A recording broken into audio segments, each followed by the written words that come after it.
I'm going to be talking about parts work and how I personally have taken what is actually a much larger, grander psychological model called internal family systems, and I've made it sort of my own. I've made it far more simple, and it's slightly down to the Disney movie Inside Out, where we have cartoon characters representing different parts of the whole. So the whole person. And then there's the fear part, the sadness part, the anger part. And if you have a visual imagination, you can imagine different characters, or maybe you don't, and you just can call them different names. For me, I keep it really simple. If I'm having a very strong emotion, sensation, and that's the key thing, is like you can have an emotion, but really, if you're going to make this mind body work, somatic, you've got to figure out like where's the sensation coming from and feel into that sensation in the body. So let's say sort of chest, high anxiety, what's the emotion? A sort of deep fear. And then you can have your nice little model of, okay, there's a fear part here. And so within my very simplified example here, you would then enter a dialogue with, air quotes, fear. And by using the parts work model, you can sort of just have this nice dialogue of, in quite a sort of parental way, really. Okay, fear, what's going on? And what I love about this is you get to build the true self. And it's really important to understand, like, who is this person you're having a dialogue with? If we've got this fear part and we're not suppressing it and we're saying, okay, so what are you feeling? Firstly, it's so nice to understand that we're complex beings, and I am not the entirety. I'm not just fear. I'm many different things. But within my model, there has to be the person having the dialogue with the fear that is, superior, spiritually superior. You can call it the higher self, the true self. If you believe in heaven, you can sort of place these characters in different dimensions, so to speak, but they're above you. Then they're your truest essence, and they're eternal, and they embody a complete fineness. They are fine. Whatever happens, they can't be destroyed. They're permanent. And this is why I think it is easier if you do have a spiritual bent to this work. It's far easier to bring in these ideas. But equally, I used to be a pretty staunch atheist, so I understand for some people that might not be possible. But you can still build this true self that is eternally okay, safe, peaceful, and is really just like when a baby comes into the world. They're the perfect versions of themselves. And that's really what we need to get back to. And so this is the true self that you figure out some words, figure out some good descriptive words, which like vibrant, peaceful, graceful, competent, whatever your words are, and come up with a visualization if you can, which you can really learn to sort of say the word and embody that feeling. And so this is really doing sort of true self work and locking that in. And then we can come into that space of being in the true self. And just like a parent, we can then go, okay, but we're having this really strong sensation of fear and anxiety in the chest. And then you enter the dialogue with this part of you. And I don't know if I'll have lost you by now, but if you're understanding that, you can hold space for this fear part and let it express what needs to be expressed. Very often it will be quite a childlike take on a situation. And that's where the fear is coming from. And so this is all happening in your mind. If you're by yourself, you can sort of speak it out loud. And I think this is a good time to mention this has nothing to do with having split personality disorder, because that is a serious psychological condition.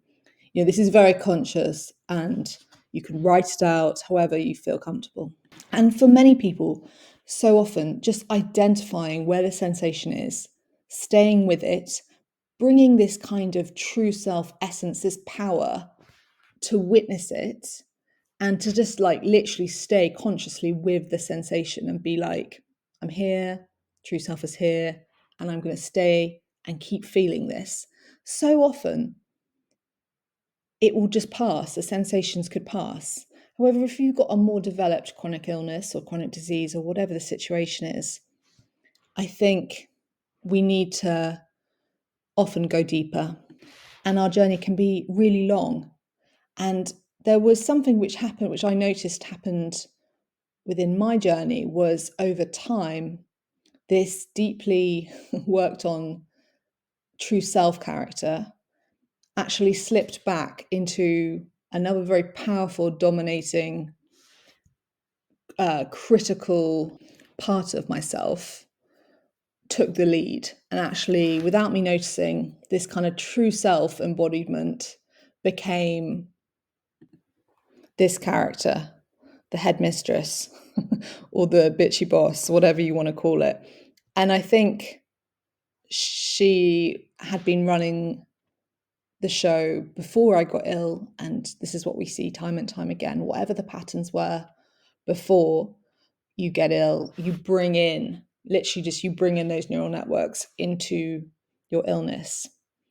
And instead of meeting symptoms and sensations with this true self energy, there became a much more sort of panicked, bossy, you're going to get in trouble, all those things as very childlike emotions. So the desperation to experience a symptom and then be desperately trying to figure out what's the right tool to handle this. And then you can't shift a symptom, and so you're failing, and then you're in frustration, and it's just obsession to fix it, which is a well-known thing people talk about within healing chronic illness, like this fix it mentality. Something was wrong before you got ill. And so it's now rolled over into your illness. You've got to fix it. You've got to fix it. You can't rest until you're fixed. And for these long-term conditions, which absolutely can resolve, that's not a nervous regulating brain state to be operating from. And so you need to become really super aware that if you, before you got sick, had a very subtle subconscious, things aren't right, I'm not right, running through your neurochemistry, this will be massive within your recovery. So what we really want to get back to is getting this really obvious true self character established in our head. And then they can go and talk, so to speak, to the different symptoms, however they arise. And I always believe in taking action, but sometimes the action is just to be in the true self and just to stay there. And then maybe you might want to go and find a breathwork tool which encourages you to be in the parasympathetic branch of your nervous system. But if we don't get the true self handling it from a sort of trusting, wholeness, peaceful, safe place, who can then bring all the parts, almost like a sort of giant hug, bring them in and make them all feel like they're part of the same person, rather than being rejected and you've got to fix it and I reject this and it's a desperate situation. We really just have to still take action, but get this thing in place first. And I think you'll really be going a long way to work to break old patterns within your nervous system. And really make a conscious effort, even if you're going to sort of an acupuncture appointment or whatever it is, like who's going to that? Who's showing up for that? So it doesn't always just have to be with your own personal toolkit of nervous system regulation stuff. Who's showing up for that appointment? Really try and be in this true self, because if you're showing up as the headmistress, you're bringing such subconscious stress, running through your central nervous system. And ultimately, that is what we're trying to do. We're trying to bring and create that sense of like, there was actually nothing wrong all along. And that doesn't mean you don't have a disease or different symptoms or whatever it is, but actually the true nervous system state of the ultimate true self is like, there's nothing wrong. There is nothing wrong. And that's really what your body needs to hear. And it's so jarring when you literally might be disabled or having very obvious symptoms, but you've just got to remember that all the tools, the ultimate message that the nervous system regulation tools are trying to teach you is there is nothing wrong. We do not need to be in fight or flight and freeze. So yeah, that is my tip, to really get aware before you're trying to figure out what tool to use, what your next step is when you're handling a symptom or a sensation, is get really clear on, somatically, this fear, who is it in dialogue with? The numbness in your legs, preventing you from walking, whatever, maybe that's quite a dramatic symptom. Maybe it's more of just a sort of mild anxiety. Who is meeting that? Because we're told to sort of listen to the symptom. What's it trying to say? Well, who's listening? It's got to be this true self who is eternally great and will always be great because there's nothing wrong. Or is it this headmistress? So I do hope that you can really start to build the true self. And as I said, tips for how to do that: come up with some very strong words. If you can cross-reference them with a visualization, that's great. If you can try and learn to, with neuroplasticity, we have to go into things again and again to build neural pathways. And we need to make them like embodied.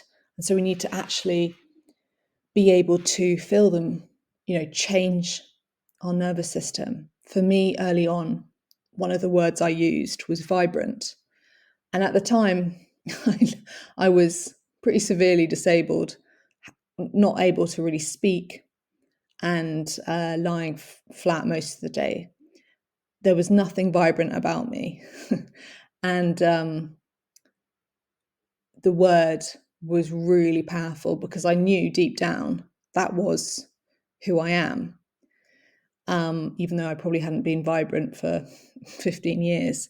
And so again and again, I would say this word and I would have a visualization, take it, a sort of mix and match of real and made up visuals, which I would link with that word.